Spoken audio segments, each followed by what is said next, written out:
শ্বশুরবাড়িতে সকাল ৬টা থেকে শুরু করে সারাদিনই অক্লান্ত পরিশ্রম করার পরও দিন শেষে কারোরই মন পেলাম না। বাড়িতে আমরা দুই বউয়ের মধ্যে আমি বড় বউ। সবসময় শ্বশুর শাশুড়ির সবার কাছ থেকেই শুনে আসছি বাড়ির বড় বউদের নাকি অনেক কাজ, অনেক বেশি দায়িত্ব। তবে দিন শেষে আমি একটা জিনিস বুঝতে পারি, বাড়ির বড় বউ হোক বা ছোট বউ হোক, যার বাপের বাড়িতে টাকা আছে, যার বাপের বাড়ির অবস্থা ভালো, সেই সবচেয়ে বেশি সুখী শ্বশুর বাড়িতে। গরিব মধ্যবিত্ত পরিবারের মেয়েরা শ্বশুর বাড়িতে এসে সুখ করবে এই কথা যেন কল্পনার বাহিরে। সারাদিন সংসারের জন্য অক্লান্ত পরিশ্রম করার পর দিন শেষে শ্বশুরবাড়ির সবার কাছ থেকেই বাপের বাড়ি নিয়ে খোঁচামূলক কথা শুনতে হয়। মাঝে মাঝে আমার নিজের কাছে নিজেকে কেমন যেন ছোট মনে হয় মধ্যবিত্ত ঘরের পরিবারে জন্ম নিয়ে আমি মনে হয় জীবনে সবচেয়ে বড় পাপ করে ফেলেছি। বিয়ের আগে আমার অনেক বেশি ইচ্ছে ছিল আমি চাকরি করব। মধ্যবিত্ত পরিবারের মেয়ে হওয়ার পরও বাবা মা আমাকে সবসময় চেষ্টা করেছে আমি যেন নিজের পায়ে নিজে দাঁড়াই, শিক্ষিত হতে পারি। তাই বাবার যত কষ্টই হোক না কেন আমাকে পড়ালেখাটা অন্তত ঠিক মতো করিয়েছে। কিন্তু আমার মনের ভিতরে অনেক কষ্ট ছিল,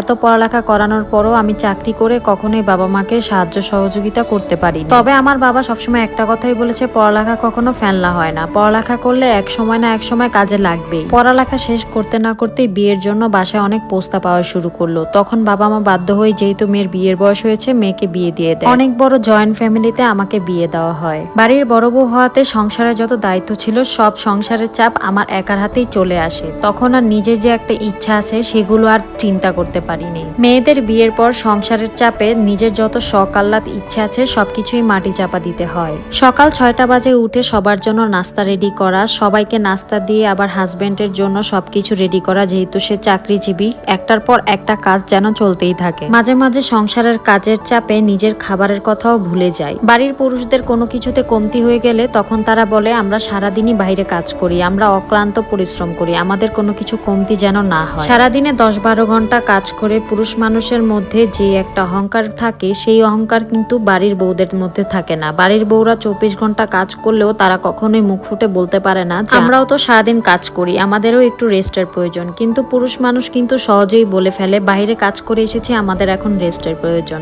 যাই হোক, শ্বশুর বাড়িতে আমরা দুই বউ হলেও আমার মাথার উপর দিয়ে সংসারের সব কাজ শেষ হয়, কারণ ছোট বউর বাপের বাড়ির অবস্থা খুবই ভালো ছিল এবং ছোট বউ চাকরিজীবী। বিয়ের আগেই ছোট বউ সবাইকে বলে দিয়েছিল সে শুধু সংসার সামলাবে না, সে তার পাশাপাশি চাকরি করতে চায়। যেহেতু ছোট বউর বাপের বাড়ির অবস্থা খুব ভালো ছিল, বিয়ের সময় অনেক ফার্নিচার, অনেক টাকা পয়সা দিয়েছিল তার বাবা, তাই তার শখ আহ্লাদ ইচ্ছে পূরণ করতে কখনোই বাধা দেয়নি আমার শ্বশুর বাড়ির লোকজন। শুধু আমার বেলায় বলা হয়েছিল মেয়েদের সংসার সামলানোই জীবনের মূল লক্ষ্য, চাকরি বাকরি না করলেও হয়। আমিও তখন নতুন নতুন থাকতে বুঝতে পেরেছিলাম হয়তো বা এটাই ঠিক, একটা মেয়ের বিয়ের পরে সংসার করাটাই জীবনের মূল উদ্দেশ্য। তাই আমিও কখনো কোনো কিছুতে বাধা দেইনি, আমিও সবার কথা অনুযায়ী কাজ করেছি। কিন্তু এখন বুঝতে পারি ছোট বউর ক্ষেত্রে নিয়মটা উল্টে গিয়েছে। যেহেতু ওর বাপের বাড়ির অবস্থা ভালো ছিল, আমার বাপের বাড়ির অবস্থা ভালো থাকলেও হয়তো বা আমার ক্ষেত্রেও নিয়মটা এরকমই চলতো। আর এখন তো ছেলে হয়ে গিয়েছে, বাচ্চা কাচ্চা নিয়ে চাকরি করা তো আরো মুশকিল ব্যাপার। যখন একা ছিলাম তখনই চাকরির অনুমতি পাইনি, এখন বাচ্চা কাচ্চা হয়েছে, এখন আর চাকরি করার কথা ইচ্ছা প্রকাশ করলেও কখনোই শুনবে না। ছোট বউ আর আমার শিক্ষাগত যোগ্যতা একই ছিল, কিন্তু ও দিন শেষে চাকরি করতে পেরেছে, আমি চাকরি করতে পারিনি। আমি সংসার নামক এই বেড়াজালে আটকে গিয়েছি। যেহেতু ছোট বউ চাকরি করে, সংসারের কোনো কাজেই তাকে পাওয়া যায় না, সংসারের কোনো কাজে সে হেল্প করার মতো সময়ও পায় না।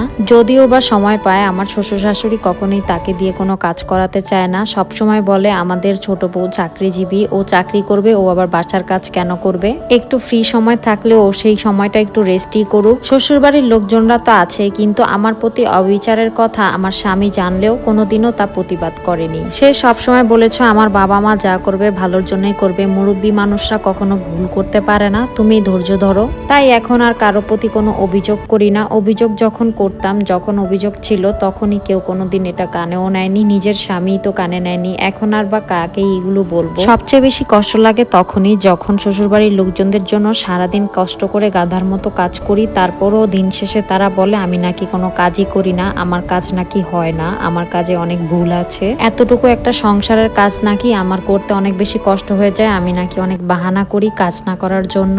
আর এর চেয়ে বেশি কষ্ট লাগে তখনই যখন আমার ছোট বাচ্চাকে নিয়ে আমি কাজ করি, আমার ছোট বাচ্চাটাকে ধরার মতো কাউকে পাই না। কাজ করার সময় বাচ্চাকে তার দাদা দাদির কাছে রেখে আসলেও একটু পরে এসেই বলে বাচ্চা নাকি তাদের কাছে থাকে না। তাই নিজেরই সংসারে যত কাজ আছে সব একাই করতে হয়, তার পাশাপাশি ছোট বাচ্চাটাকেও রাখতে হয়। অনেক বেশি কষ্ট হয়ে যায়, মাঝে মাঝে খুব বিরক্ত লাগে, আবার মাঝে মাঝে অনেক মন মন খারাপও হয়, কিন্তু কিছু বলতে পারি না কাউকে, কখন কিছু বোঝাতেও পারি না। যখন অনেক বেশি রাগ হয় তখন স্বামীকে গিয়ে মাঝে মাঝে একটা দুইটা কথা বললেই সে বলে নিজের সংসারের কাজ তো নিজেই করবে, এখন বুড়া বয়সে কি আমার মা তার সংসারের কাজ করবে? আর আমার ছোট ভাইয়ের বউ তো চাকরিজীবী হয়ে ও আবার বাসার কি কাজ করবে? বাইরে চাকরি করা যে কত কষ্টের কাজ সেটা আমরা যারা চাকরি করি আমরাই বুঝি। তুমি তো বাসায় থাকো, আরামে থাকো, তোমার এত কষ্ট হয় না, তারপরও তোমার এত অভিযোগ। আমি এইসব কথা শুনে শেষমেশ নির্বাক হয়ে যাই, আমার মুখ দিয়ে কোনো কথাই আর বের হয় না। অনেক কষ্ট লাগে, কিন্তু আর কিছু বলেও কোনো উপায় নেই। এভাবেই গরিব ঘরের মেয়েরা দিনের পর দিন ধৈর্য ধারণ করে তাদের শ্বশুর বাড়িতে কষ্ট করে সংসার করছে। ঘটনাটি শুনে আপনাদের কেমন লেগেছে অবশ্যই কমেন্ট করে জানাবেন। ঘটনাটি আমার নিজের জীবনের সাথে সম্পর্কিত না। তো আজকের ভিডিওটা এই পর্যন্তই রাখলাম। যারা লাস্ট পর্যন্ত দেখেছেন সবাইকে অনেক অনেক ধন্যবাদ। সবাই ভালো থাকবেন, সুস্থ থাকবেন। আল্লাহ হাফেজ।